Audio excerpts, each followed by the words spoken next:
Good afternoon, ladies and gentlemen. My name is Ronaldo Hudson, the chairperson designee of the New York City Loft Board.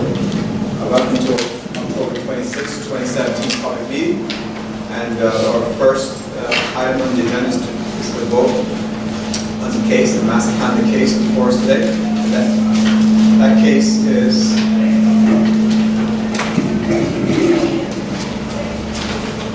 is Andy Rishoy, Anna Holbert, Kelsey Knudsen, John Buchanan, Jamie Domingo, Imena Monica, and Shigekatsu Morita. Mr. Bobby, could you please present? I'm sorry. 58 Grant Street, Brooklyn, docket number TR1252. Mr. Bobby, could you please present this case? This application seeks Article 7C coverage for 5 units pursuant to multiple law 2815 and protected occupant status. The building is made up of a 4-story structure and an attached 1-story garage. Judge Spooner recommended coverage for the first, second, third, and fourth floors of the 4-story structure, but recommended denial of coverage of the garage unit because it lacks a window that satisfies the window requirement of MDL 2815. Owner argues that the building is an old law tenement, and as such, the building is not eligible for coverage. The I-cards demonstrate that as of December 1955, the building was converted to exclusively commercial use. The building's former status as an old law tenement does not preclude the building from coverage under the law clause. Staff recommends that the board grant coverage to the 4-story structure containing 4 IMD units.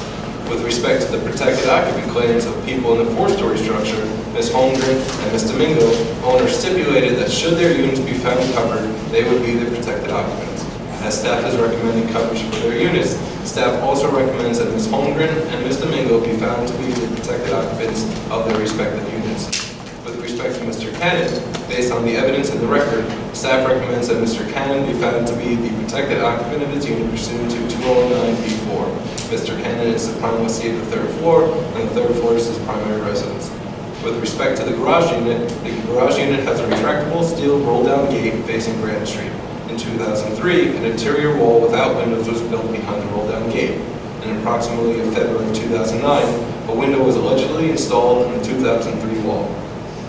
In March of 2014, the 2003 wall was removed and an interior cinder block wall with windows was built. When the roll-down gate is down, neither the cinder block wall nor its windows are visible. The windows built in an interior wall do not satisfy the window requirement of MDL 2815. The roll-down gate defines the exterior boundary of the garage unit, and whether it is open or closed does not change the exterior boundary. The windows do not open onto a street, rather they open into the inside space of the garage unit. Tenants also claim that the skylights and the roof of the garage unit satisfy the window requirement of MDL 2815. However, the roof of the garage unit is not a lawful yard pursuant to the zoning resolution.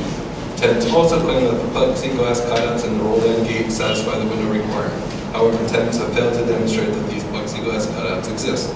Staff recommends that the board deny the coverage application for the garage unit because it lacks a window pursuant to 2815. Thank you, Mr. Bobby. Does any member of the board have any comments on this case? Yes. Members of the board, please. Is any member of the board, Mr. Delaney? Yes, I just want to reiterate that I'll be voting no. I don't think the retractable steel roll-down gate constitutes the front of the building. I think there is in front of the building that's now set back from the street, and it's my opinion that the window requirement should be a legalization issue. And, so I have that. Thank you, Mr. Delaney. Does anyone else have a comment on this case? If you know about the comments, is there a motion to accept this case? Mr. Carver, is there a second? I can see Mr. Hernandez. Ms. Rivera? Mr. Carver? Yes. Mr. Barber? Abstain. Mr. Bush? Yes. Mr. Hernandez? Yes. Mr. Delaney? No. Mr. Shacker? Yes. Chairperson Hudson? Yes. 5 in favor, 1 against, 1 abstain. Thank you. This motion is passed. So we now turn this part of the board meeting to a second item on the agenda, the Loft Board rulemaking. And this time we're shifting we're shifting from redoing all the rules, but we'll return to that later. But for now, we're looking to amend 29 RCNY 209B and 29 RCNY 210B2. We have before us the proposed rule which incorporates some of the material discussed last week, and we'll pick up on Mr. Powers' comments. Okay, just some questions about the Mr. new... Powers, could you just pass the mic? I'm sorry, could you just repeat what you said? What was it stating again? Yeah, please. Maybe a little slower. Sure. We now turn to item number 2 on the agenda, Loft Board rulemaking. At this time, we are shifting from redoing all the rules. We will return to that. But for now, we are looking into amending 29 RCNY 2-09B and 29 RCNY 2-10D2. We have before us a proposed rule which incorporates some of the material discussed last week. We will pick up with Mr. Palmer's comments. And this is what you're referring to? Yes, before you. Right. Okay, so we have read the language at the same for the first time. And I hope we're going to have an opportunity to speak about it at other sessions, yes? I mean, I certainly hope so as well. okay, the plan wasn't to actually vote this out today. If everybody got to say everything they wanted to say, then sure, I thought that unlikely. So, It's not technically on the agenda, so I think it would not be prudent to hold any more I'm votes. fine with that. Totally fine with that. How do you expect us to say things about something that we haven't read? So let me just say that in terms of the changes to 209, that's basically the language that was there in the new 217 with some additions as per Mr. Carver's comment. The other stuff is new and did not think that we would get to this, to be perfectly honest. So, the changes that, the comments that you had on what was 217, I think still would apply to what is now a change to 2-09. Well, that's more or less so, I suppose. Okay. One of the things that I had asked for, last week, staff agreed that that one of the changes being made was so drastic, for lack of a better word, that the board should have alternate language. I noticed that wasn't in here. Is that still on? Is that still the plan for the following meeting? No. Notwithstanding that, you said you would.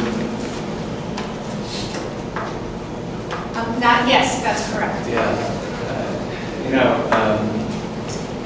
We're an independent agency, obviously, the board, and I think that the general counsel does have certain duties to the board members, including honesty and loyalty. So I would ask that you do give us a choice. And I will. Okay, well, thank you. So we should expect that at the next meeting we'll have. Actually, I could probably get that to you this afternoon because I had written it. So Okay. Okay, well, it looks just like this with an extra section. all right, thank you for that. Yeah. All right, so the last session, well, the order now is slightly different. Yeah. So I guess we'll go in the order of the new language. At the last session, I had made some policy arguments as to why the current rule, which favors a plan lessee, is a good thing. And I'll say them again shortly in a quick way. But I think that concept is actually required by the law itself. Now, going forward, I would ask that if you could just give us all a copy of the law. It's not that long. Oh, sure. Article 7C. because I spent the week actually looking at it, and it showed some interesting things. I think certainly when we're in the process of making rules, we should be looking at them, because the point of rulemaking is to actually implement the statute and to do it in writing so it's fair and that it applies to everyone equally. So, section 286, 2I of the Loft law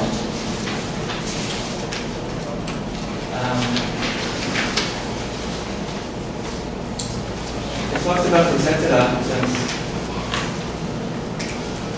And it says that they shall pay the same rent specified in their lease or rental agreement, et cetera, and if there is no lease, the same rent most recently paid and accepted by the owner. So the statute seems to link protected occupancy to a legal relationship with the landlord, as opposed to a roommate who had no legal relationship with the landlord. This is consistent with legislative findings earlier in the statute, section 280.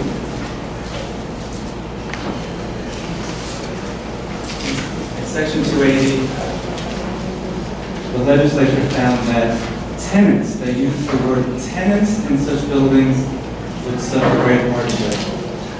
I'm sorry, please let's read that. Tenants. Tenants, it's a long sentence. Yes. But ultimately, it's finding that if tenants were forced to vacate, they would face great hardship. But to use the word tenants, there's an assumption of a tenancy that the protected occupant is in a relationship with the landlord. It's not just anyone who happens to be who happens to be living there on a certain magic date. So I think it's quite possible that that a court would not permit a rule to stand that gives equal rights to an actual tenant and someone who is not a tenant. Was there any thought given about whether or not giving equal rights to non-lessees would be legal under the law? Yes, and as you know, there are extensive arguments from both judges about the remedial nature of the law and its spread the benefits of the law to tenants and non-resident tenants, but we have this rule. So it's not actually a new concept under the law. And I think if there were going to be challenges, there could have been challenges years ago. Perhaps there will be challenges now, but we felt that the law was expansive enough and the precedent over the years was expansive enough to be able to make this change effective. But how do you counter my specific cite to 286-2I, which links protected occupancy to an actual legal relationship with the landlord? Well, it says lease or not a lease. So there are clearly people that don't have leases that are there that don't necessarily have a legal relationship with the landlord. No, but the statute goes further to say in the absence of a lease, they're talking about a rent actually accepted by the landlord. So the statute is anticipating that you might not have a lease, but it seems to imply, at the very least, that there is a tenancy. In other words, there's a relationship with the landlord, and the proposal that's on the table totally ignores what I think is implicit, at least, in the statute, that you need a legal relationship with the landlord. So that's my argument on the law with respect to why I think the proposal is not a good thing. The policy arguments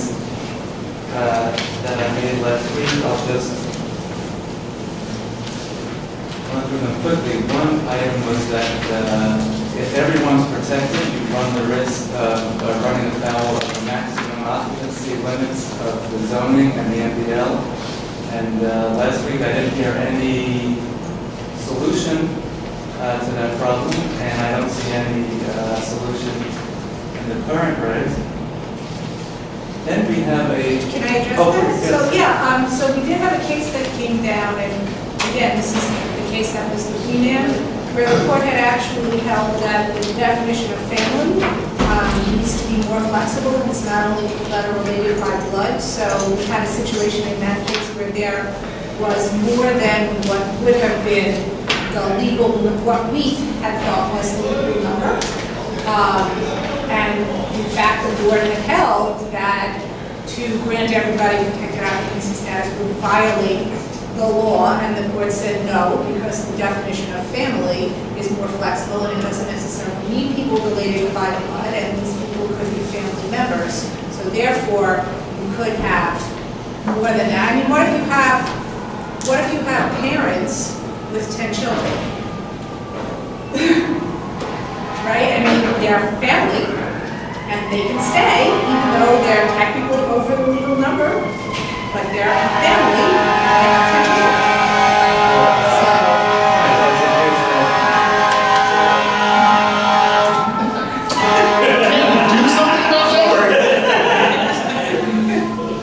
I'm blaming Mr. Roach.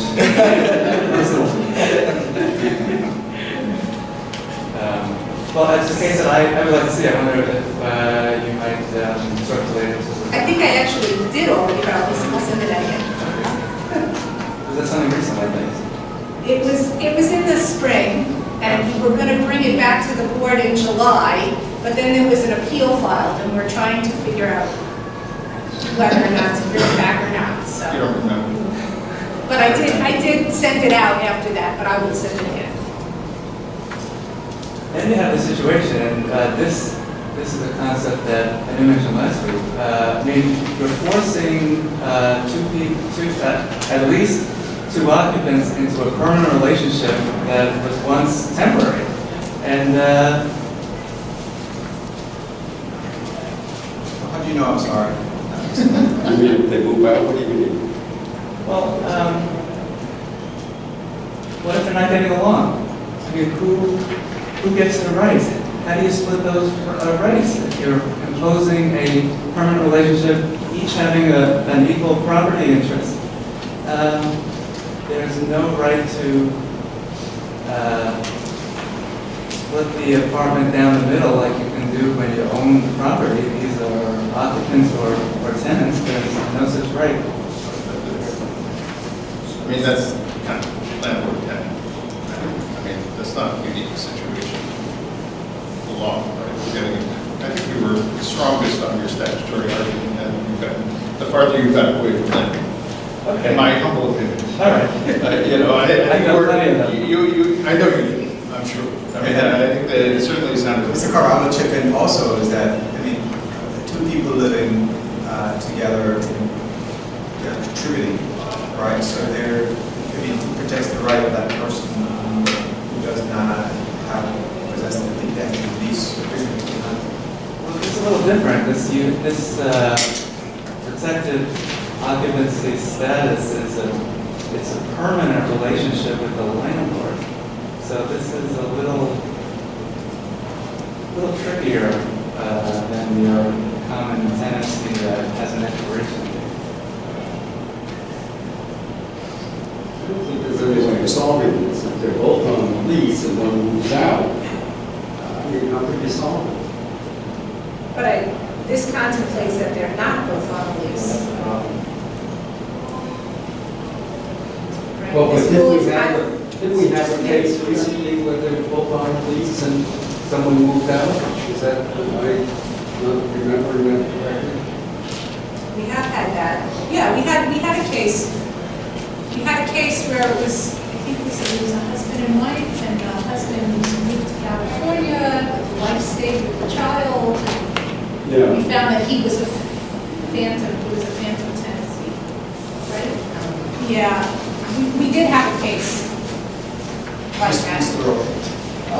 But have we actually had have we actually had any case law that was ruled upon where two domestic partners, or husband and wife, whatever you want to call it, had a loft and were on the lease and went their separate ways? Do we know if we've ever had anything that was specific? Maybe the one you just referred to is the closest. I think so, but I'd have to research it, because it's possible that the husband was the only one on the lease, and the wife was not, and that was why it was an issue. But I would have to research it. We certainly can look at it. I would be interested to know if we had some case law somewhere we could review just to see if this issue had come up at any point. Actually, Mr. Delaney would know if it was memory sharp today. That would go back, you've been in here the longest. Do you ever recall a case where the decision was involving a domestic partnership or a husband and wife that had signed into the lease together and they went their separate ways and one of them wanted to keep the...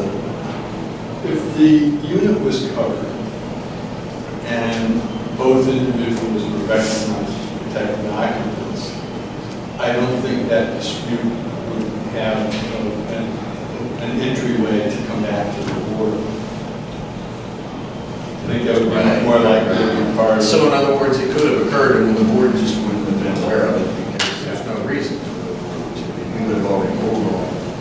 I see what you're saying.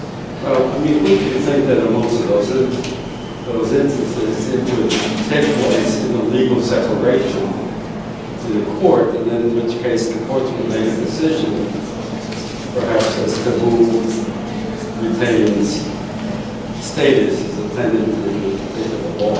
Is that the case similar to rent stabilization with rent?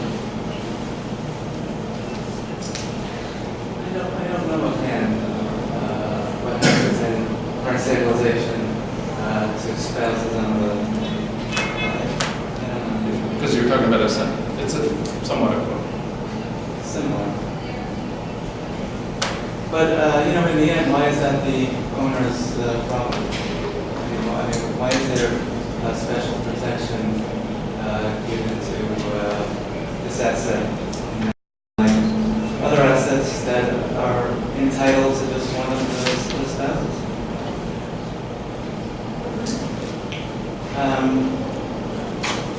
I think dragging the domestic relations line would just make muddy the waters rather than... Lots more questions than it does answers. I don't think I brought it up, but I don't think I'm going to brought it up. Well, I'm probably the one that referred to it first. You talked about creating a more permanent relationship Right. for the residents or tenants or whatever we want to call on the property. So, you got into that long-term relationship with the owner. All right, and so let's quickly restate some of the other public policy arguments in favor of the convalescing concept that are not here. I said them last week, I'll be very fast with that, so I give others a chance to speak on this issue, but it seems to be giving a windfall by giving rights and a property interest to people who are not on the lease, who never had any obligations under the lease. It's an unreasonable expectation, and the law should not be granting unreasonable expectations. It shouldn't be working towards unreasonableness, obviously. And the existence of a lease, it's a bright line rule, very easy to enforce, avoids costly litigation, easy to know your rights. Much better in this kind of scenario to have a bright line rule. So those are my legal and policy arguments in favor of the current state of affairs in which the primacy trumps all other arguments, as opposed to the proposed rule in which all occupants are equal, whether or not they're on the lease, and in the face of an occupant who actually has a lease.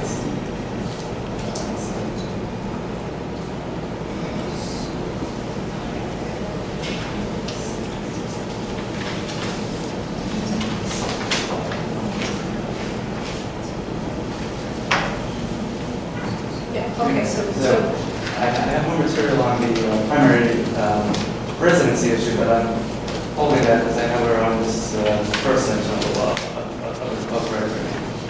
So let me just say, just to clarify, so this would require people to have been there. The landlord consent to a protected occupant is not required of people with their own effective date of the law, but if they came after the effective date of the law and after the window period, then landlord consent would be required, and that's why we have the two alternatives. Oh, I know, but I'm talking about on the day of the law. That's the big problem. That's the change. Right. That's the huge change. Yeah. Can someone opt not to be protected? Should apply. Yes. Hence the settlement, where residents reach a settlement with the landlord and then. I mean, more like a roomie, so if like Yeah. someone is the primary and I'm the roomie and I choose not to follow the protected status, is there a way to explore someone opting in as opposed to like it's requiring, as a requirement, it's an option for the other individuals? Well, I mean, there's two ways, if you look at the section, right? So an owner names them on a registration, or the loft board determines. So if you don't file, the loft board's never going to make that determination. So that would be a way to opt in by asking for it. And if you don't ask for it, how would the board ever know?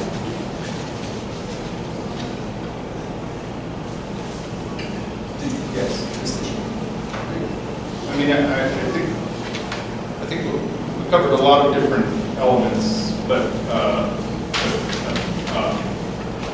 for example, clearly a lease is not required from the language that you read from the statute, because if the tenant is paying rent and the landlord is accepting it, then, so, and I would imagine, that's our real maximum occupancy. Other elements would probably end up being. I just want to get the mic a little bit Oh, more. I'm sorry. Thank you.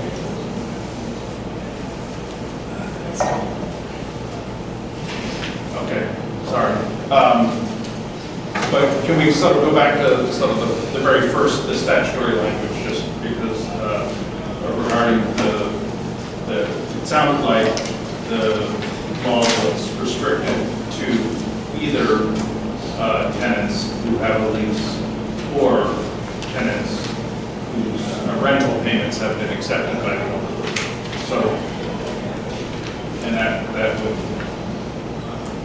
however much, I think there's a lot of sort of policy movement and discussion for a considerable period of time about the idea of trying to protect the actual people who live in the buildings and not just necessarily those who may have a lease relationship with the owner.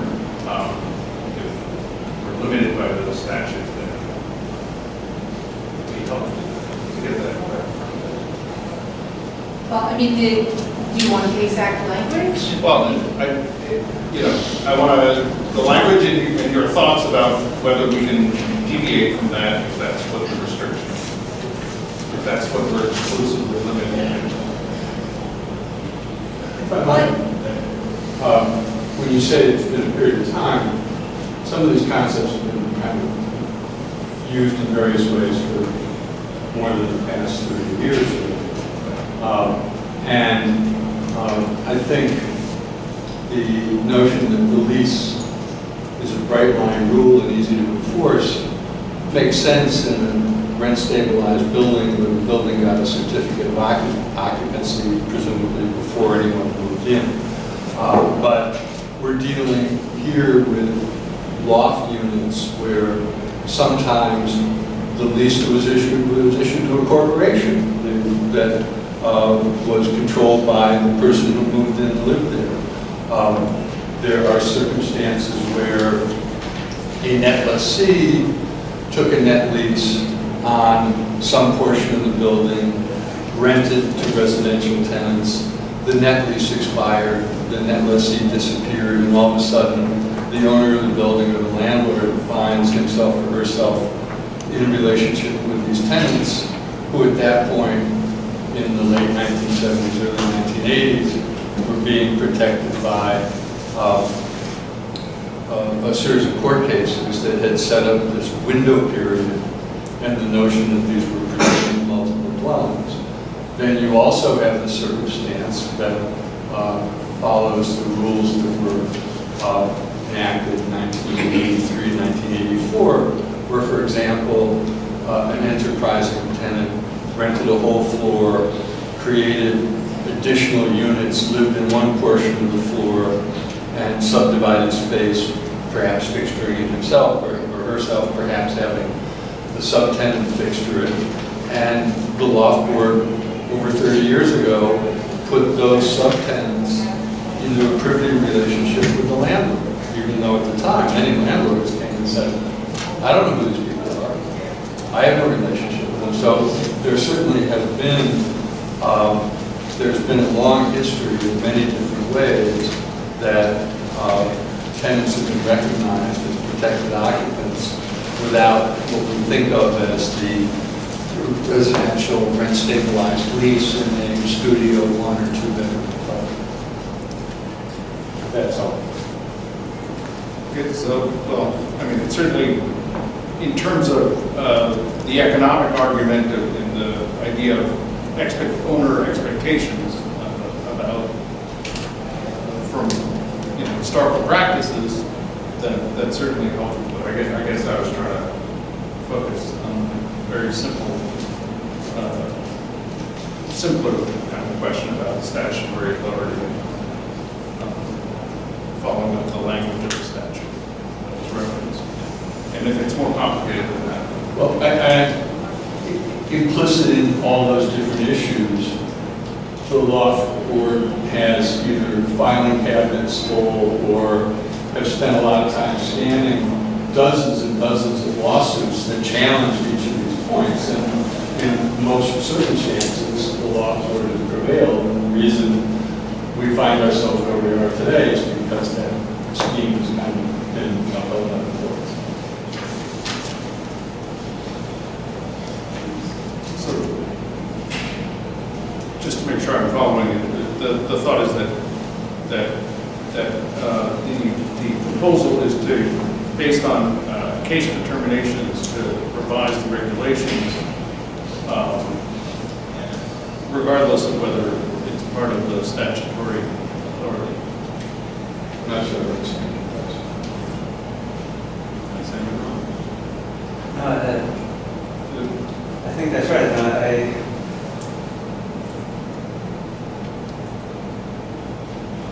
the statute that I cited plus the legislative findings imply at the very least a relationship of the occupant with the landlord, which is not evident in the proposed rules, which would protect everyone in occupancy on the effective date of the law, whether even if they're not known to the landlord, notwithstanding that the landlord had a release with someone in the apartment. It's so over-inclusive that it seems to wipe out all these little examples of, gee, maybe it's okay if you don't have a lease in situation X and Y, but this is the whole alphabet. It's everyone with every situation, A to Z, who just happens to be there on that day. That's why I think the existing framework is fair and workable as opposed to what's on the proposal. So I appreciate the context of the fact that in some ways this is not entirely like new. This is not unprecedented. That there's actually a considerable amount of sort of a variety of case law that is the basis for this conclusion. But I guess I wanted to go back to the statute to make sure that we have the authority. because that's, It's a problem. it's a different, right. So, I mean, I appreciate that, you know, that it's that this is not a surprise, that this has actually been sort of a product of a lot of hard-fought battles in courtrooms. But, I'm curious what housing courts would say. Well, are you living here now? Yes. How long are you living there? Well, 4 years. I can't see the judge saying you don't live there. The person would never leaves.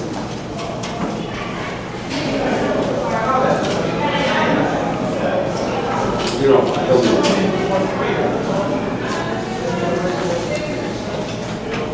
I mean, I think that if we're getting into that kind of a scenario, then we're getting into a scenario where if somebody, you know, moves into a vacant house or something like that, I mean, I'm not sure if this is an apple or apples kind of thing. I mean, maybe you're not seeing it, but if somebody sort of constructively, you know, occupies property without the owner's awareness, then they don't automatically get the right to be a tenant. I can think of another thing. I mean, I don't think that's really covering Where most the of primary what C or whoever cannot pay the rent, and let's say the father or mother pays the rent for floor 4C, and the landlord accepts that as rent, without, let's say, even any name on it. I bet you the landlord would simply accept the rent.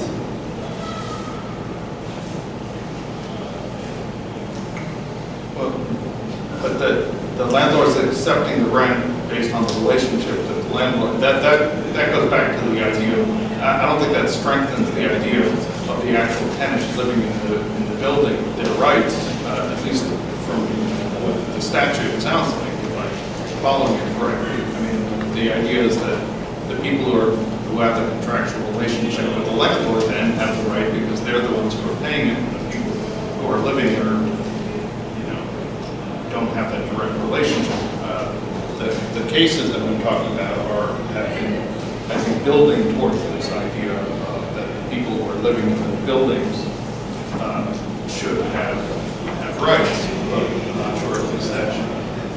See, I mean, we keep finagling with this thing. And I think years ago I pointed out that in a number of Class A apartments uptown New York, which are rented by a series of flight attendants, and there are instances where there are 7 or 8 flight attendants in one apartment space, and they simply share the beds where the other is often Hong Kong or wherever. So we're quibbling about this, where I think all over the city this occurs without the city or the state or coming down on it. So I don't really know what the solution of this is, but we are certainly nitpicking this where If we don't have the legal authority, then we can't just do what we want. My case. All right, well, that's my question. And if we have the legal authority, then we can do what we want, then we can decide what we really want to do. But that's my question. I thought that was the issue raised, which is, do we have the legal authority, or is the statute limited? I mean, I'm more than willing to address the argument, I just don't know that you want me to speak. No, then I would very much like you to speak. So I think, Absolutely. so I think that there's a couple of things to say. Number one is that it's an and the part about the rent is sort of separate and apart from the protected occupant. So there's an and clause, and that and clause specifically talks about, and how much rent are people going to pay? So I think that there's an argument to say that only applies to the amount of rent, and it doesn't necessarily apply to the concept of who is a protected occupant. So I think there's an argument to be made there. If you carry the argument to its logical conclusion, all you would need to do would be to have the roommates pay the rent directly to the owner, and then that would be okay. No, the owner has So- to accept it under the statute. Right. He had to cash the check. Yeah, and I point out, it's one sentence. I mean, we're still in the same, this is all in one sentence. So, I know it's all in one you sentence. know, you're talking about separating it. I mean, there are two sides of the same sentence, but it has to be, because it's one sentence. So you're going to deal with one issue with one clause of a sentence and another issue with the second clause. I think that there's enough leeway, and I think based on old cases, there is enough authority to go that way. That's my opinion. Law department had no issue with it when we first discussed it with them. They may come back with something once we submit the proposal to them. By the way, just to digress for one moment, to address the economic stuff, I mean, we have discussed that with the law department, and I assume that they will be putting in some limiting language as to the economics, as to when it applies, doesn't apply, but they are working on that, so we have not. When you say So just so you know. that, In other words, like, how far back does it go? People had economic, Mr. Carver raised last week that people had made deals and had economic expectations based on what the law was, and the law department has actually expressed that concern, and they are doing research and will come up with some suggested language, limiting language as to who it applies to when. And we have other rules that already say that based on various amendments over the years, just so you know. But I didn't want you to think that we weren't considering it, because we are. So, but anyway, Getting back to the single sentence. yeah, sorry. No, it's all right. It's a lot of, it's a multifaceted issue that obviously is a lot of people, but I'm still trying to follow. So could you read the sentence and then, Sure. and then go help me understand more of the way your perspective on it? Prior to compliance with safety and fire protection standards of Article 7B of this chapter, residential occupants qualified for protection pursuant to this article shall be entitled to continued occupancy, provided that their unit is their primary residence. So that's part one, right? And shall pay the same rent, including escalations specified in their lease or rental agreement, to the extent to which such lease or rental agreement remains in effect, or, in the absence of a lease or rental agreement, the same rent most recently paid and accepted by the owner. And then it goes on to say, if there is no lease or rental agreement, it's not really relevant. The rest of it, I would say, is not really relevant to the argument. But the idea is that no lease or rental. Wait.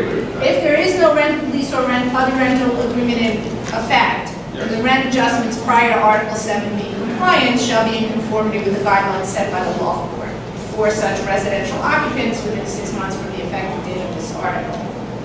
So, and then the Loft Board passed interim rent guidelines. That's the piece that the semicolon talks about how to raise rent in the absence of a lease. It's the first part of the sentence that was read. The focus is on Yes. who's protected. Yes, and right, it assumes you've got a lease or the landlord is taking your rent. And it's consistent with the legislative findings that specify that uses the word tenant. That I think again says tenants in such buildings would suffer great hardship if they were forced to Right. relocate. Maybe a slot for tenants could certainly be people who are living in a building, even if they're not directly on the lease. But I don't It's know. possible, but there's a certain consistency in that there's an implication that protected occupants has a relationship with the landlord. It's not just anyone.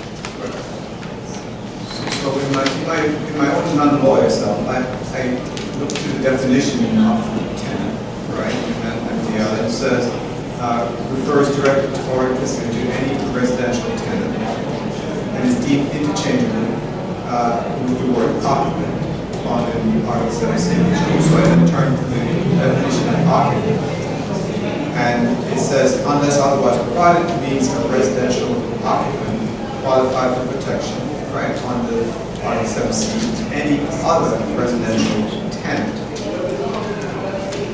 Okay, but the section says lease. Right, but I think every time you move farther away from that, it's less clear. But, It's a long section. You know, well, But I mean, it's going to definition from the MDL, right? I Which is, No, which these is, are actually what we're but, you know. Oh, I'm sorry. It's the, oh, they're out of okay, okay. I did say on the I appreciate that. but it's on the rules. That's how it works. So, I'm sorry. If you don't mind. So it separates out want to the see, rules. you want to see it? No, I'm just trying to figure, so. Sorry, we don't have the. I know. No, but obviously our rules can go beyond. I understand. That's what I'm, am I very. Would it be possible to provide that all Yes, that's right.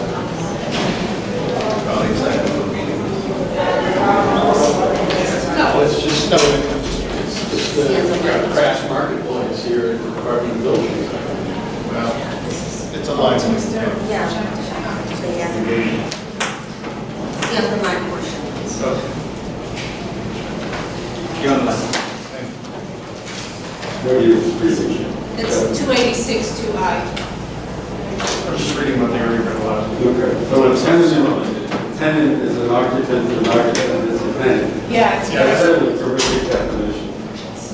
No, that's not the statutory definition. Right. No, it isn't. I mean,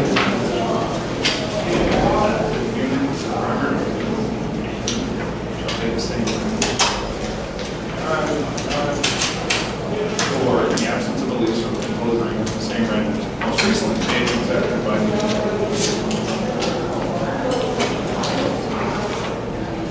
I mean, it seems to tie directly between the owner and the resident. You know, whether you have, so if there's one person paying the rent to the owner, and there are 6 people living there, and the other 5 won't pay to that one person, the other 5 do not have it. Doesn't sound like they're covered under this language. I'm not saying that's fair. It sounds like the language. Mr. Rowe. Mr. Carver, do you have any, are you hard and fast on the fact that you don't think we should change it, or do you also think that there are some suggestions that allow it to go the other way? I mean, I guess what I'm looking at is, I don't really want to use the terminology middle ground, but is there something that we could be looking at that we're not looking at that would relax it a little bit, but still keep it in what you feel is the comfort zone of the others? is there any one concession to the current rules, what you're asking? Is there anything between what we have and what is proposed that you would feel more comfortable that would not, Obviously, we value your opinion, Gary. I think it you would would not create great points. floodgates of, Okay. Armageddon? Yes, although I'm arguing against myself, right? Since Well, I mean, I no offer has Well, been made. But We thought you were the most qualified to do so. Well, I suppose a spouse in occupancy on the effective date of the law, where the other spouse is the prime lessee on the date of the law. I think that's the one concession to the current rule that I can make. Or domestic party. Well, I think probably. I opened the door a little bit. Or grown children. Draws the line. So maybe. I'm sorry, just a question. You're only bending on this spousal domestic partner relationship? He's He's actually not bending at all, he's just throwing it out there. I was asked, Okay. how are you guys spending it? I haven't heard any offers. Well, my view is that we're sitting here, and I don't want to say, we're sitting here at a stalemate, maybe is the best word, and we could be here at a stalemate for another, how many months, but if we can start looking at some other people's thoughts and ideas about how we could come closer together, perhaps that would help us move past the stalemate. And I think what you just said seems like something we should probably look at. I appreciate this. We know this is, this proposal is from on high. It's not staff generated. Well, It's taking, I should probably clarify that I have no knowledge that that's an accurate statement, but if you do, I respect that. I don't. We talk about God. Define the burning bush. But look, I mean, Mr. Carver, this is staff generated. notwithstanding, So staff is proposing this, and you think we should keep it where it's at, and I respect that. What I'm saying is, how can we close that, how can we close that gap for the sake of trying to move forward in a positive direction? well, this is going to alter economics within the building. It's going to alter the value of property interests amongst owners, lessees, and occupants. And so if this new proposal is so important to the city can pay for it. The city can compensate those whose values are being lowered, their properties are being lowered and being transferred to others. So that's another solution. That would be one that would be taking us out of our realm of ability to make determination. We're talking about what we can and can't do. But it sounds like the law department is, did I misunderstand, is reviewing the economic repercussions? Yes, Well, they're not. and they have indicated to us, as they have in the past, when there have been other revisions to the law board rules, that they will give us limiting language. But what that will be, I don't know, they are doing that research. But we have similar limiting language in some of our rules. Yeah, but I can't imagine it's going to address compensation to the value of loss No. to lessees or to owners. Yeah.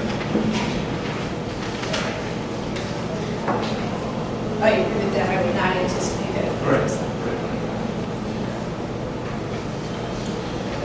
If the board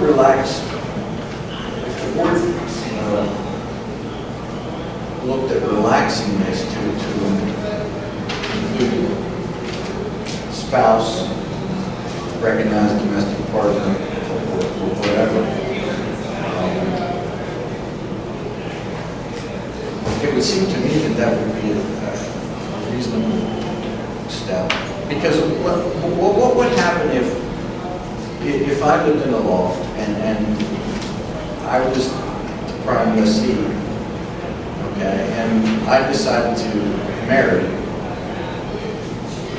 okay, and now my spouse, who came into the picture afterward, in theory, if something happened to me, God forbid, and I passed, she would be without a place to No, live. you still have certain rights, succession under the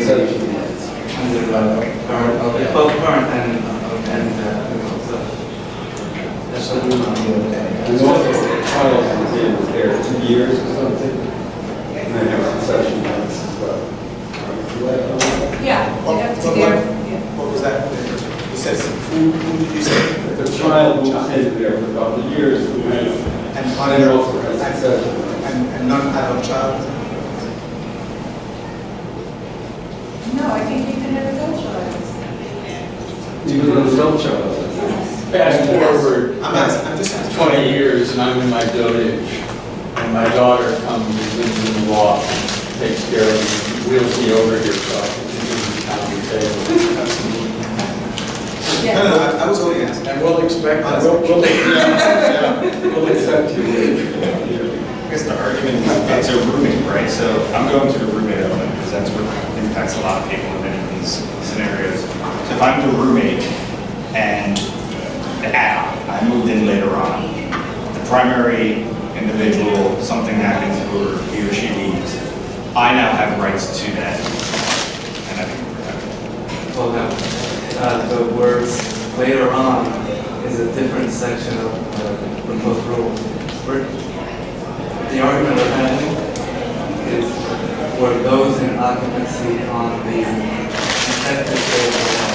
So we're just talking about that class of occupancy. So let's say I'm At the moment. So I'm at that moment, but I'm not on the list, I'm not the primary. That's The right. primary leaves, the argument is I have rights to stay. Under the new, Yeah, under the new language. Under the old language, I don't. Under the new language, I do. I think that's correct. Right. Isn't that the point of the change? And, I mean, Well, that's what I'm seeing as a point of the change. Right. It gives me the rights to Right, stay. and Yes. you may or may not have had anything to do with converting the space Right. to residential use. Or we don't know how many people are in that position, we don't know how many people it's a windfall at the expense of the premises and the owners. Right. It's a very drastic change. And so there is no analysis that's been done on the number of people that we think would be impacted. Is this part of that? There's absolutely no way to know, short of knocking on doors for the 2,700 units that are under our jurisdiction at the moment. There's absolutely no way to know. I mean, one of the aspects of the roommate question is, sure, there may well be units that are occupied by two people, not married, not domestic partners, two separate bedrooms, each sharing a bathroom, two separate bathrooms. It's possible that the person who leased the space did all the improvements. Well, it's possible that the person who leased the space didn't have to do anything because it was all set up. Back in the day, in the 70s and 80s, believe me, the landlords were watching tenants bring in sheetrock, bring in plumbing, and blessing them for taking this, what was absolutely useless commercial manufacturing space because the remaining commercial manufacturing tenants had relocated to the bigger, moved out of the 25 and 32 footers into bigger buildings with better elevators. And they were over the top to see the tenants doing this work. So one possibility is one tenant did all the work, made all the investment, and just rented to someone who said, you can be my roommate, we're going to split the rent, you're going to pay 60% because I know it's work for hers. It's also possible that two or three or more people did all that work together. The roommate might have paid for all the sheetrock or half the sheetrock. So there are just permutations all over the place. The kind of glib, but one thing it's not, and one of the epithets that were hurled at us back in the 70s and 80s was that we were squatters. That the landlords were thrilled to see their buildings being either maintained or improved. So there's just a wide spectrum there. So in terms of the economic impact, yes, we can think about the economic impact on the landlord. In many of these instances, perhaps the lease that they're basing their expectation on, they knew from day one, wasn't actually outlining the terms of the use. The artist studio is permitted by law, was the standard phrase in the old Bloomberg lease. But there's also economic expectations on the tenant side as well. I guess there was an understanding of the risk involved. And so regardless of whether you put in a lot of investment, you understood that this is at risk. And I guess that's what That's a very good point. Yeah, that's very well said, right? Just like to say it again. Can you say it again? Because I was- I didn't think it was that well said. I just think that there's an element of risk that's included in anyone who is occupying, and regardless of how much investment you're making, there's always a risk that's an anomaly that that individual faces. So that's what's on my mind. In other words, anytime that you invest in something somebody else owns, you're taking a risk. Right, I'm not on the lease, and so while I may think this is a great opportunity at that moment, I also recognize that I am not on the But lease. you can also make the argument that the owner knowingly took a property that was zoned for one purpose and illegally converted it to another purpose, and therefore the owner took the risk that he would not be, that his economic interest would not be artificially elevated by illegal use. Correct, both people took risks, and that's why I feel like And that's why we have such a lovely situation. Right, and that's the whole purpose of the law, was to try to legalize the process. Getting back to my simplistic focus on the statute, if... Can I, before you go to that, Yes, because I want to jump on this issue. So I can understand quite well if, for example, two people who go into a living arrangement together to split the rent, one having the lease and the other is just paying rent to stay in that lease. But there must be a difference. If the other party, the non-lessee, is actually contributing to the upkeep or to the not just upkeep but the I guess the renovations or conversion of the property. I don't think that's something that should go unnoticed. So I think there probably could be something where we put in where we say if the non-lessee tenant can demonstrate to the board that there was some contribution made to the conversion, the upkeep of something of that property, because usually then it's not the lessee only that's paying the rent. You understand now? So that's what I'm proposing. Maybe we could add something there that would You have also a kind of situation where the prime lessee, let's say, pays whatever rent, and then the secondary person, the roommate there, gives the prime lessee half in cash or by check, half the rent, and one check is delivered to the landlord. So what happens then? We wouldn't know that. Well, I can understand that if that there will be no expectation there if that money is just for his stay, like he's in a hotel room.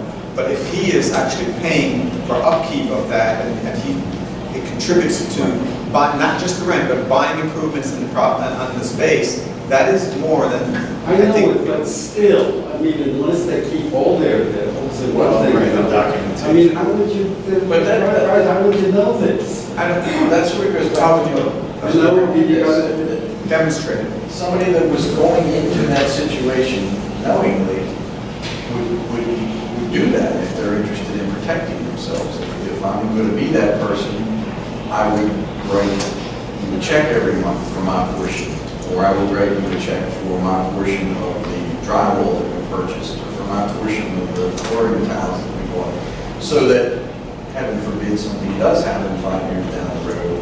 Now I can show the loft board, and there again, I think that just boils down to that's doing good business if you're entering into a risky situation and you want to protect yourself. You're going to keep those records. If you're not too concerned about protecting yourself, then you're. If you want to, but I understand. But if you didn't, and here comes, I just been aware of this now and I need and I'm applying for protection. I think demonstration,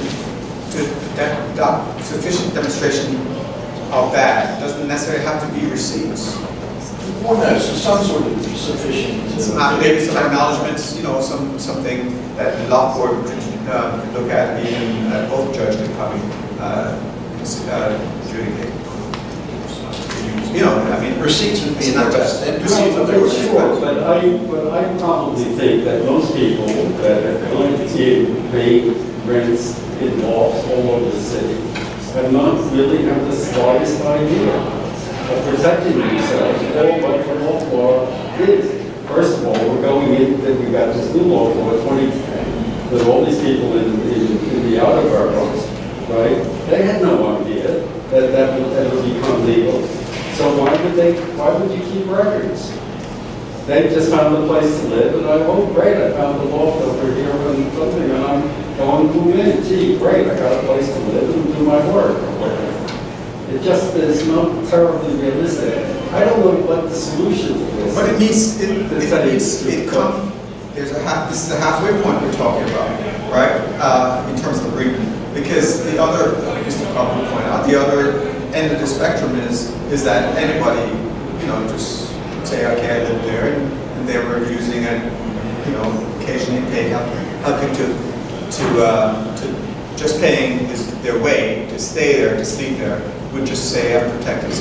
So I think there's, if you put some corners on the occupant who is saying, who's looking for protection to show that they are in fact responsible for some of that maintenance, some of that improvement to that property.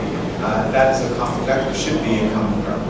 And can I just say that, you don't necessarily have to have written records. You can have testimony as well. I mean, the board has over the years taken lots of testimony from others to say, yes, I helped build the deck. Yes, we bought the sheetrock together, but no, we did it 10 years ago and I don't still have the receipts. So, then of course it becomes a credibility question in terms of the testimony, but, I think that we are sensitive to the fact that there may not be documentation, which is why we put great weight on credible testimony. So, well, in the early days, before there was any agreement,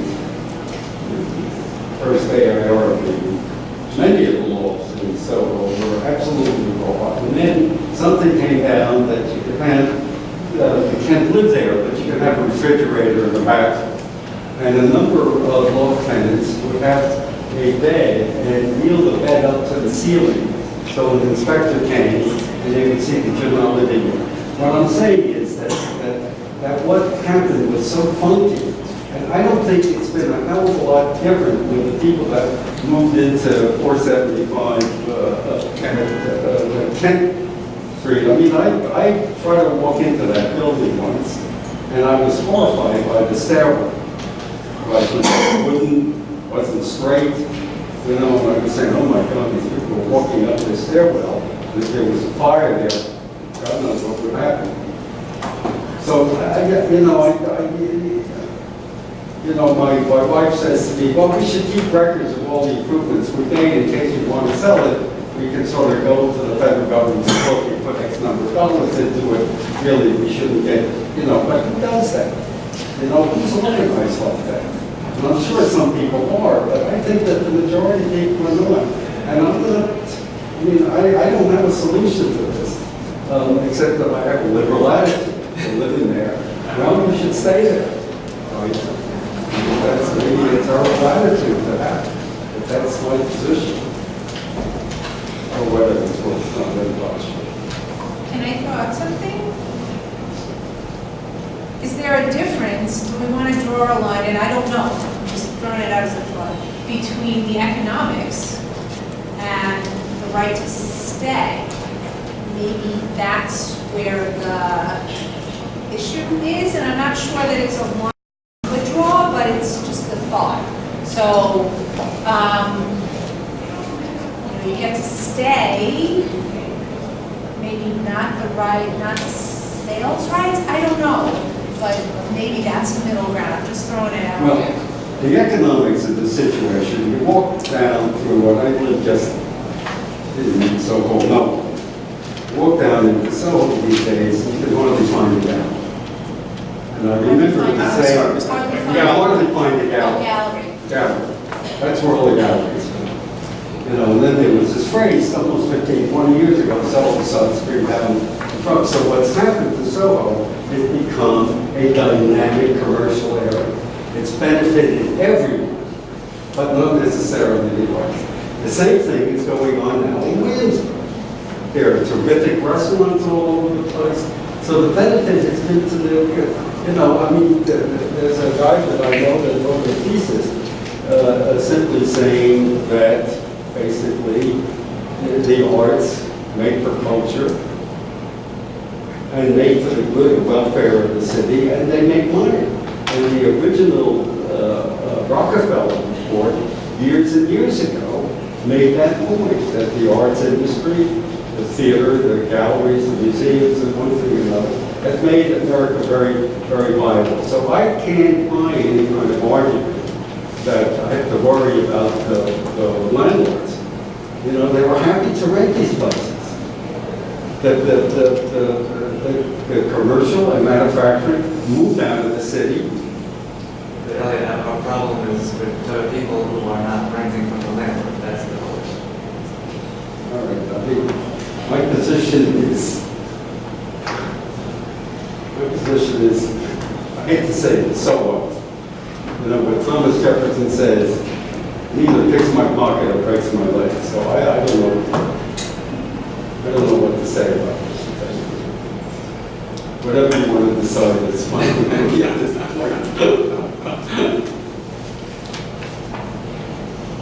Can I ask, in terms of some landlord-tenant, if you're a tenant and you have, when there are other people in a household and that there are people who are therefore not on the lease, who are not paying the rent, the idea is that the whole household has the same rights. Everyone in the unit? No. No. The person who is the leaseholder is the person who has the right. And everyone else is what is called a licensee. They have a license to live there as long as the lessee allows them to. That's my understanding. Is what was your term? Licensee. A licensee? A licensee. In terms of the rights conferred under the lease? No, the rights conferred by the prime lessee to the other people who occupy the space. So you have the prime lessee, and the prime lessee allows the other, let's say the roommate, to live there. That roommate is called a licensee. He's only there with the permission of the prime lessee. And at the end of that time, the prime lessee says, okay, I don't want to hear it more. We don't have any type of agreement.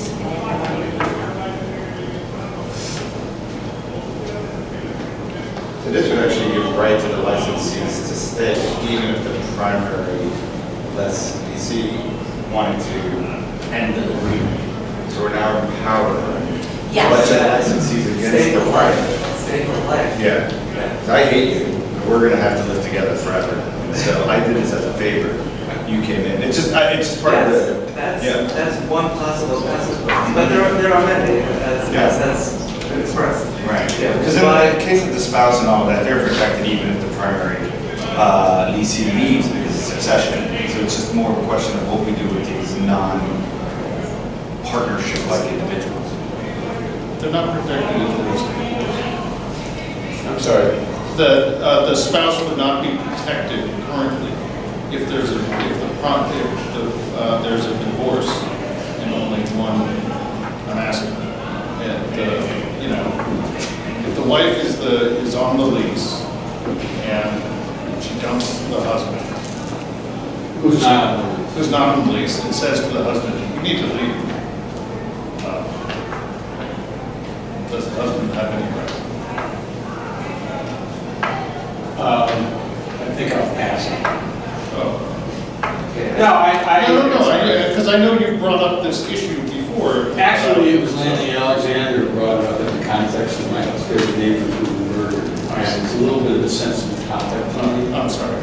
Yeah, so, again, you're looking more at the domestic relations law.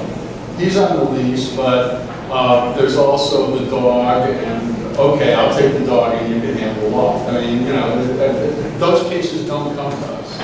But on the roommate, I think you were going to say something before, sorry. The succession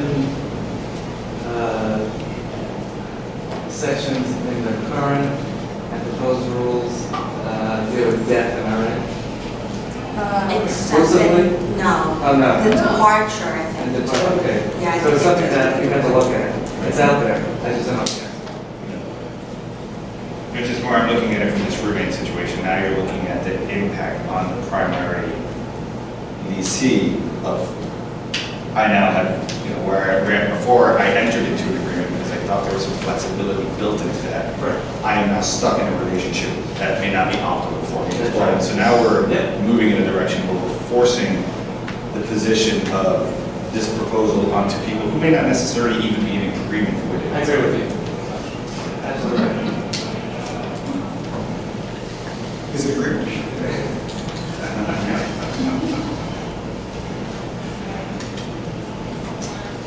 Well, back to my, Mr. Chairman, back to what I said before about single use,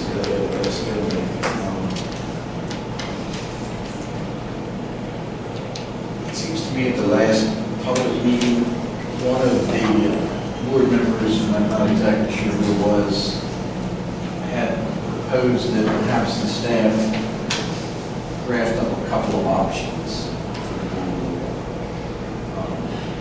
I'm not saying that I think that's the way we should go. At this point, I'm still, I guess, that guy that's in the middle saying, okay, wait a minute, we can be sitting here 2 months from now talking about the same issue. Somewhere we got to start moving. So is that a possibility? Could we task the staff with coming back with 2, 3 couple options that we can look at to try to move this thing forward, or am I thinking wrong? Sure, you can access that. That's fine with me, except I would also think that we probably should take a break for this and just let's all think about this a little more and move on. And always speak back up on that piece. Yeah, but are you asking? You can go ahead and ask. No, I agree. And I mean, this is not unusual when you have 7 people, trying to come up with a decision. It just doesn't. Well, and I think it doesn't happen now. So I agree. I want to add to that too. You have 7 people that truly care about the vote that they're going to have to make at some point in time, and want to make sure that they're making the best possible decision. So you're at, go ahead to your board member, just ask that. Is that something that you all would be interested in, seeing a couple of options? I think that part of what leaves some of the board feeling adrift in this is we really need both some legal research and a little bit of the history of how we got here, as much as options. Because some of those options may be options that would be legal or not legal. I mean, I'm kind of, I have to say that I see that we had copies of this for the people when they came in today. Last time I checked my emails from the law court was about 11 o'clock this morning. Nobody said, hey, Chuck, heads up.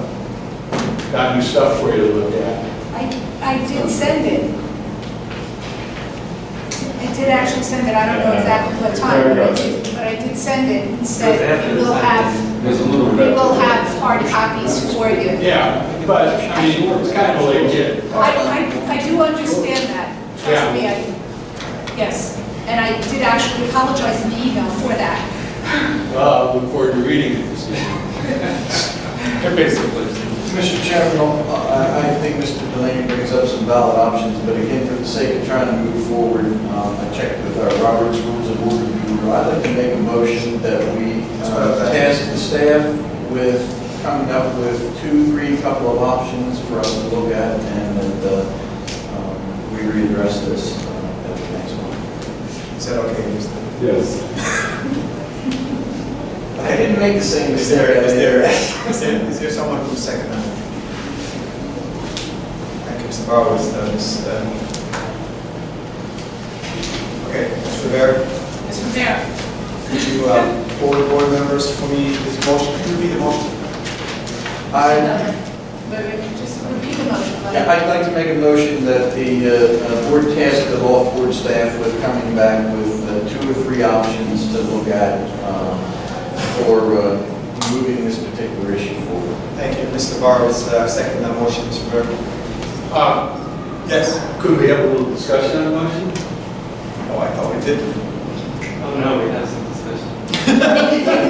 No, We need to know what options you want us to put in the rule. my question is if the maker of the motion would accept the amendment to also ask the staff to set out some of the legal basis of how things have gone over the last 30 years in terms of the many times that we've created relationships and changed the economics with regard to putting a tenant in subdivided space into a direct relationship with the land. Oh, can I just say, I think you need to steer clear of subdivision.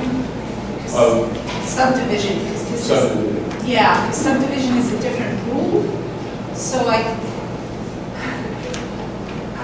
I'm leery to go there because I think that will muddy the issue. So, All right, I withdraw my second because you didn't have a discussion after the second. So help me make it a little more concise, so it's not so terribly long. And it's forbidden. I understand what he's asking for in theory, and in theory, I don't have a problem with it. My only concern would be, is that throwing, I'm looking at a 30-day window to our next meeting, is that, if we included that, is that throwing too much more than? That is my concern, and I would not support that. Excuse me? That is my concern.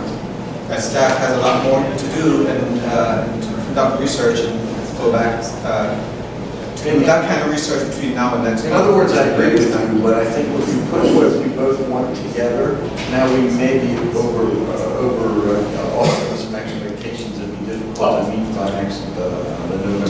I'm not quite sure what the timetable to this operation is at the moment. That's been a little confusing to me recently.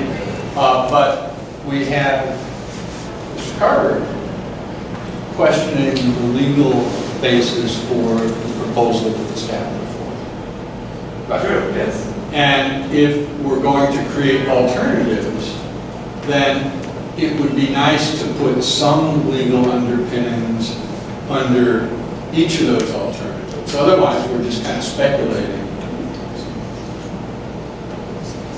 Can we connect the dots with the statute? Well, I think you have to look at the statute, but also if there are instances where these things have been challenged and the courts have decided one way or the other, upheld or struck down, that we didn't get where we are without a lot of judicial. Right, there have been developments since the statutes that can shed light. I understand. As the guy said to me back in the Assembly Chamber in June 1982, it doesn't matter what you think it says, it doesn't matter what the legislator thinks it says, what's going to matter is what some judge thinks it says 5 years from now. And that's what. One other Okay, yes. point on this. So if we go down the road of options, because one of the options will be one that. I already said okay, it's drafted. Thank you. So, how about if the Loft board staff would provide some legislative history on the law itself and all the amendments? That would be helpful. I think what's relevant is the issues that we're dealing with. Well, maybe you'll find some of those issues in some of those legislative history, right? I mean, what the board is asking the staff to do is tremendous research in a month. You know, it's like, Oh, wait a minute, I said I recognize it. oh, yeah, I understand. I am concerned Because you about have to reintroduce this motion, and I'm just trying to give you a little guidance around that in terms of if you want my support.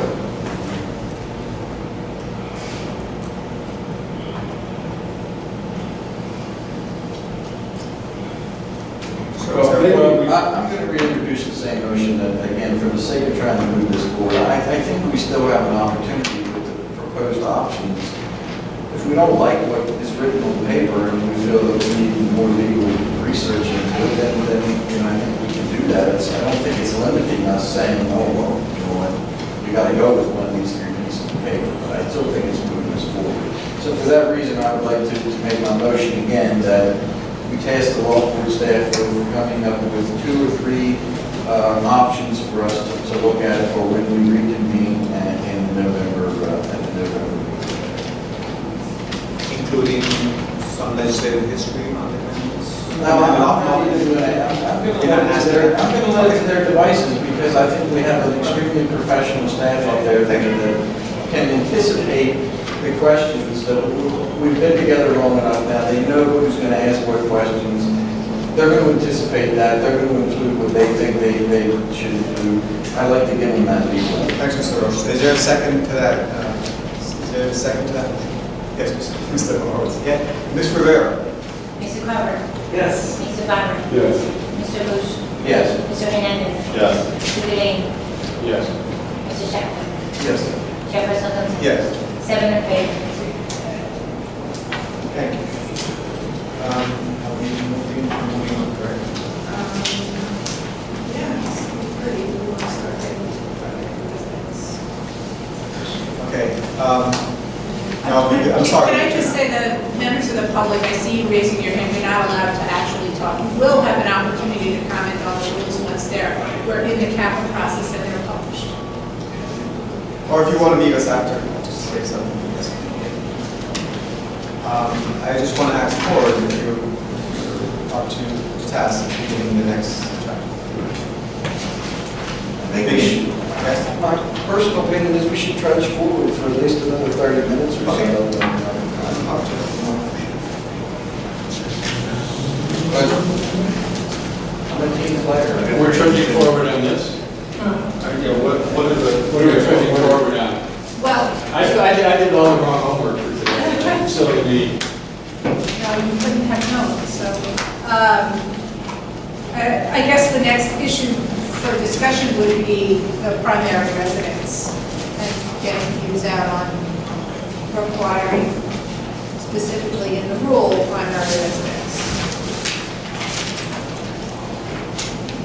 So, Okay, I have a number of comments in terms of the concept and also how it's laid out here, even though the layout, I only had a few minutes to ponder it. So at the last session, I suggested that we incorporate the rent stabilization standard. And I see you have added many of those standards. Although there's not an actual statement saying that the rent stabilization standard shall apply, such statement would incorporate the many years of case law that exists. The legal authorities that I circulated, the case law I thought were very strong, that the rent stabilization standard must apply here. I was surprised as to how strong that case law actually was. So I'm wondering, was it your intent that the rent stabilization standard apply? And if so, should it be so stated clearly? I just think it's such a different world. I don't know that we can just wholesale bring it in. And I'm leery of that, to be perfectly honest. I think you raised some good points in terms of the language that's out there in the rent stabilization code and what the factors should be. So I tried to incorporate those factors, but in terms of wholesale bringing it in, I just don't know. I'm very hesitant. I think it's similar, but it's not exactly the same, and you can't, there have to be distinctions, and we made distinctions over the years. You know, the state's highest court, you saw the language that I sent you in that case, they basically said it already. And the appellate term of the civil court, in the housing context, has actually applied it, that rule. So I'm wondering how we can not do the same thing. The time will arrive, we'll have a case where we're using some lesser standard, and the owner residencies, the stabilization tax, and then we went to court, right? Because, and we're going to be up against those cases that I said. Could a different standard survive that case law? I don't think so.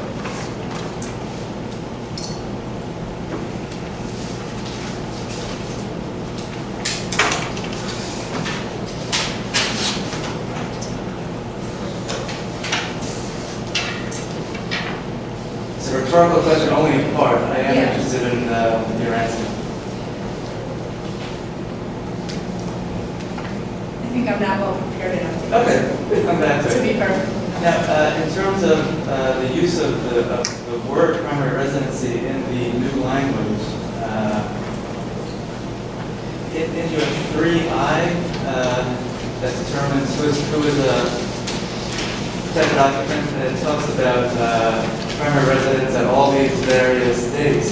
But of course, that only works for certain sections, right? And for the section where you take occupancy after the effective date of the law, that section is over-inclusive in terms of the points in time that it refers to when you need to be a primary resident, correct?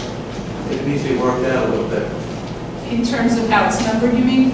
Well, 3I, 3I is, should be okay, or you feel it's over-inclusive? well, I'm just, this says that you must be an occupancy on the, you must be a primary resident on the effective date of the law, but several sections later, you deal with people who took occupancy after the effective date of the law, right? Right.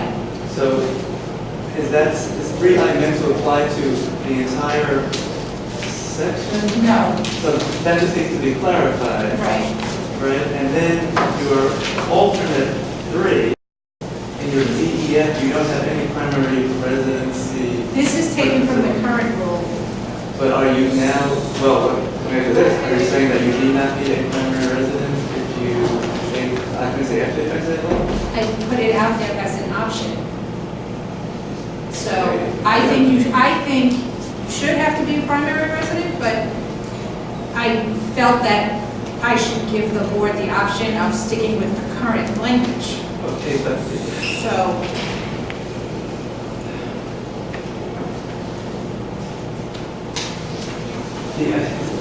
last session, my complaint was that your definitions of consent would create all sorts of problems. I wasn't questioning the primary residency requirement for that strata of people. I just assumed that would have flowed through. so you want to bring that language down to alternative 3 as well?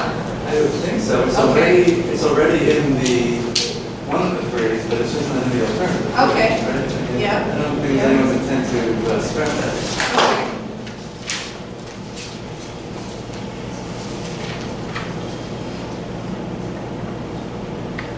I mean, So- I'm okay with that. I don't know about everybody else on the board. So maybe I just had time to look at at my proposition as to whether or not the stabilization standard is required. We'll, at the next session, we'll take that up again. Yeah. Okay.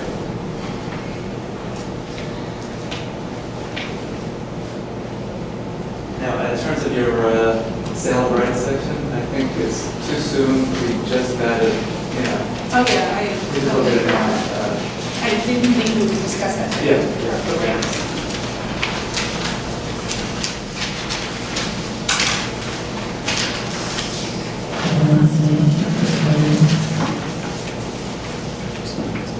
Other comments from people on primary residence? Included, don't include? I'm sorry, I'm trying to read this while listening to some Carver's points. It's really not possible. Okay. If you would like me to make comments, I would ask for a 10 or 15-minute recess at this point. But frankly, I think, All right, if the board doesn't mind, then let's close the meeting at this point, and then we'll pick that up in our next meeting discussion. Give everyone a chance to review this. We apologize if you weren't noticed long enough, had enough time, but I understand. All right, but there's no point in, we can't wait around for this next meeting, so it's just reasonable enough that we can do at this point. Is everyone okay? But You're okay? I'm okay with what? Are you okay? I'm asking, Is that okay with everybody's everyone okay with just to do adjourning the discussion? Right, like 2 weeks' time. So the next time, we'll give everyone a chance, because it seems, as you said, and I'm quite understanding of that people need some time to look at this. That's what I was suggesting.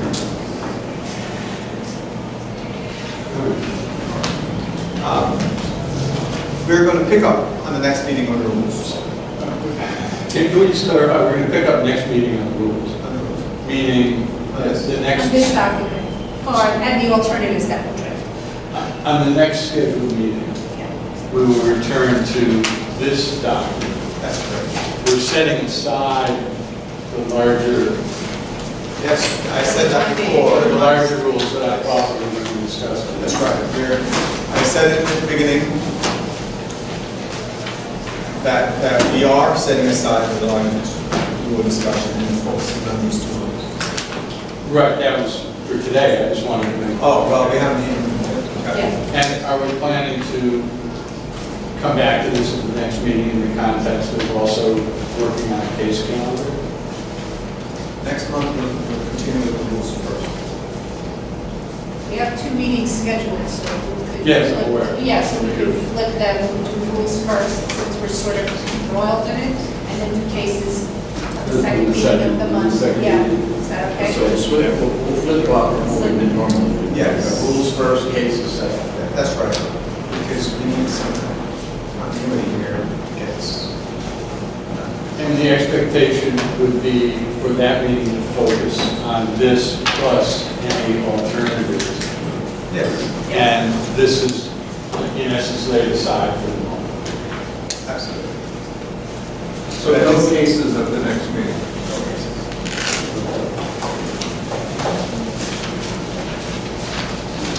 Okay, not finished yet.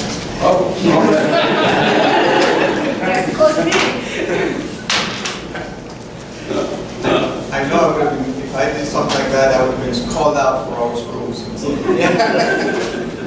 Okay, this will conclude our October 26, 2017 Loft Board meeting. Our next public meeting will be held here at 280 Broadway, 3rd floor, conference room, and November 16th at 2 p.m. Thank you. Board members, could you please hand me your attention?